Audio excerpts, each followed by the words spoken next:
Kimia medisinal tentang hubungan antara struktur, sifat kimia fisika dengan proses absorpsi, distribusi, dan ekskresi obat. Perkenalkan, saya Aisyah Aini dengan NIM akhir 002, kelas A1. Apa sih hubungan antara struktur, sifat kimia fisika dengan proses absorpsi, distribusi, dan ekskresi obat? Struktur dapat mempengaruhi absorpsi karena dapat menentukan ukuran dan bentuk partikel molekul. Sifat kimia mempengaruhi tempat absorpsi. Sifat fisika menentukan cara obat masuk ke dalam tubuh. Kemudian jalur absorpsi obat. Ada beberapa jalur, yang pertama sublingual, kemudian ada parenteral, yang ketiga ada oral, yang terakhir adalah rektal melalui dubur. Kemudian ada beberapa faktor yang mempengaruhi absorpsi obat. Pertama adalah ukuran partikel molekul obat. Semakin kecil ukuran molekul obat, semakin mudah dan cepat obat tersebut diserap melalui dinding saluran cerna ke dalam aliran darah. Yang kedua, kelarutan obat dalam lemak atau air. Obat yang larut dalam lemak lebih mudah melewati membran sel tubuh.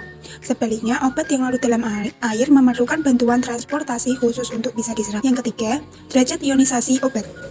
Obat bisa berbentuk terion atau bermuatan, atau tidak terion atau netral. Obat yang tidak terion lebih mudah diserap karena bisa melewati membran sel dengan lebih lancar. Kemudian, absorpsi obat berdasarkan sifat kimia. Yang pertama, obat basa lemah dengan contoh asetanilit yang ditandai dengan gugus amina. Obat basa lemah jika masuk ke usus halus yang bersifat agak basa dengan pH 5-8 akan berada dalam bentuk tidak terionisasi. Kemudian, obat asam lemah dengan contoh asam salisilat yang ditandai dengan gugus karboksilat. Obat asam lemah jika masuk ke lambung yang bersifat asam dengan pH 1-3,5 akan berada dalam bentuk tidak terionisasi.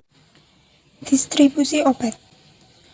Untuk mekanisme distribusi obat biasanya terjadi dengan cara menembus membran biologis melalui proses difusi. Ada beberapa faktor yang mempengaruhi distribusi obat. Yang pertama adalah kelarutan obat dalam lemak, kemudian sifat membran biologis, aliran darah ke jaringan, dan ikatan obat dengan protein atau jaringan. Ada dua macam difusi. Yang pertama, difusi pasif. Difusi pasif ini melarut dalam lemak melalui pori dan difusi dengan fasilitas. Yang kedua, difusi aktif, yang meliputi transport aktif dan pinositosis.